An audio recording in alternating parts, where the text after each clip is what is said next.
All right, thank you. Yep.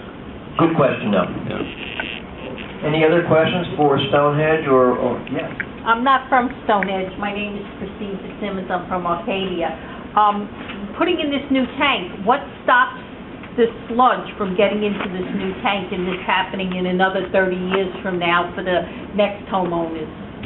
Is there any safeguards built into these new tanks? Well, the thing is, the new tank, you can periodically, whether it's every 3 or 5 years, you can take that tank offline.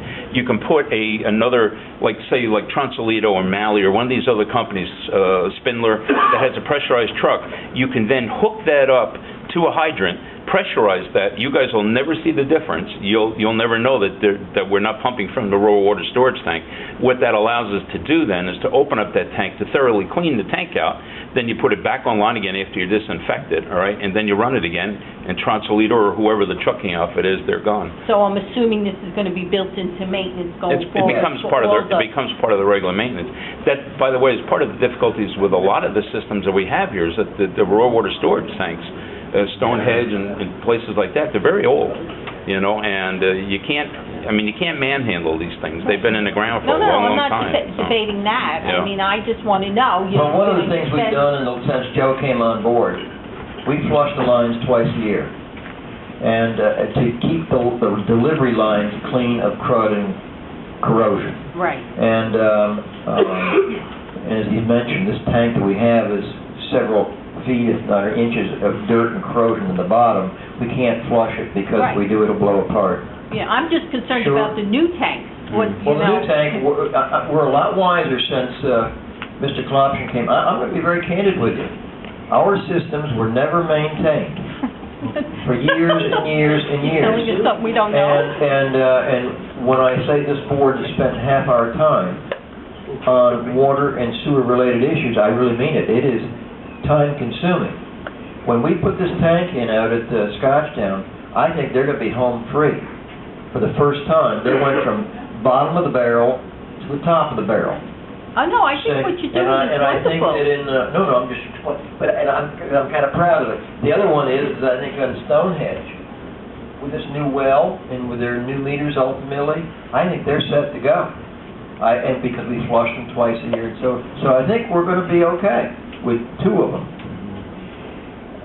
Now we're going to be getting, I want to talk about Hamiltonian Park, and I want to talk about their water. Yes, Bob? Hi, I'm Bob Farfall. I live in the Scotchtown on Ruby Lane. I'm one of the people that I still get the brown water. My filters still have to be changed. Not too bad. I mean, it's nothing like it used to be. But the difference in, once the water is clear and I don't have to pay for filters, that's going to pay half of my water bill. So I'm waiting for that day. Because I still change my filters every year. You're sitting next to the right guy there. Of course. You're both wearing green. Yeah. Okay, good. Thank you very much. I'll believe it soon. The next, sir. Joe Capsicano, we still have access and opportunity to apply for additional grant monies as we've gotten some in the past. We apparently still have an obvious need now, this additional expense. Right. And as a town board, whatever is available, that we should make every attempt to obtain whatever we can from whatever source. Right. You know, we try to pass it around.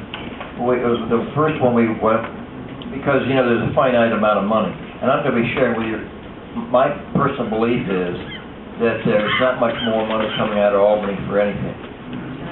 We tried to get two police cars last year, and we got one by the skin of our teeth. Okay? And we got a truck in 2006, and we just got the check a few days ago. The truck's almost worn out by the time we get the check. So, that's why I say Andy Rabbit getting that $5,400, it sounds like not much money, but I'm telling you, there's a lot. We got the check. You know, she followed all the way through to it until we got the money. The $400,000 that Congressman Hall got for the Hamiltonian Park water line replacement. Still can't believe he got us that money. I don't know how he did it. He called me from a coat closet in Washington, whatever the legislative building he was in at the time. And said, and he called me at home and said, Doug, you won't believe it, but I got you the $400,000. And he said, I just didn't believe I could pull it off. And he did, and it took us 2 years to get the money, but hey, whatever it takes. So, yes, we're always looking for money. We'll pass it around to best we can. Okay, good. That's right. We take personal trips up to all the legislators. We're asking all the time. Yeah. We're good beggars. Yeah. Okay, now the next one I want to talk about, now we're into Hamiltonian Park and Arcadia Hills. And these are two problematic subdivisions because they're older and because their infrastructure has just deteriorated significantly. And because we have a contract with the village, it's 51 years old in Arcadia Hills, and it's expired with Hamiltonian Park, and all the problems associated with that. So before I get into their two particular water and sewer sheets, I want to go through a little bit of history so that you at least know what has been going on in the last 12 months regarding these two districts. First off, back in 2005, Senator Larkin gave us $40,000 in a grant to study the infrastructure, the sewer lines in Hamiltonian Park. And we spent the money, the $40,000, with Al Fusco Engineering, and we got a report.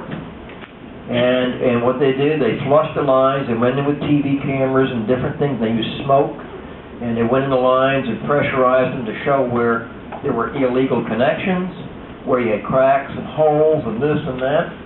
And we've been working on that ever since. That was the first analysis that we did. We did another one in 2008 in Arcadia Hills. And we hired a company to go in and flush. Down at the bottom of it's Gumwood and Wedgewood. That's the low part of the subdivision. That's where we think we have the problems. There's a long line there. And so we went in there and flushed it, cleaned it, and went in with a TV camera. And we found spots where the line was bellying. We found spots where the line is leaking.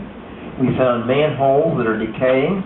We found all kinds of things to fix. Okay? And we're in the process now of laying out plans to money being available to do these things. And we've done many things already. One of the things we've done is, and I didn't bring it in my office here, it looks like a big Frisbee. We have 247 manholes. And for anybody who's ever looked at a manhole, it's got a little hole in the top, you put a stick in it or a bar out to pull the manhole cover out. Okay? So you can look down in the sanitary sewer below, if you're so inclined to want to look in the sanitary sewer. Okay? Well, when it rains, water goes in that little hole, and water also goes around the periphery of the manhole cover, and it goes right down into the storm sewer, into the sanitary sewer.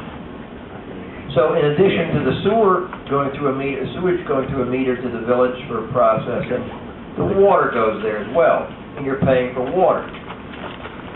Rainwater, groundwater. Right? So. We started looking at that, okay, in 2008, which brings up the next concept when I talk into sewer charges from the village. Okay. Bear with me on this. It may be complicated a little bit to show you how all this works. Okay, but if you had a brand new system, a brand new infrastructure, and you bought a brand new home in a brand new subdivision, what you would find is you consume 1 gallon of water, you flush the commode, you drain the sink, it goes down the sanitary sewer. If it was go to a meter, it goes to the meter as 1 gallon of sewage. 1 gallon of water, 1 gallon of sewage. What we have found is we have what they call I and I. The engineers say I and I. Inflow and infiltration. Now I'm going to share with you what infiltration is first. Infiltration is, you got a sewer line, And these sewer lines are basically negative pressure. Most of them are gravity fed back to a sump where the sewage goes, and then we pump it in a lift station and send it to the village. Well, what happens is, Hamiltonian Park has got the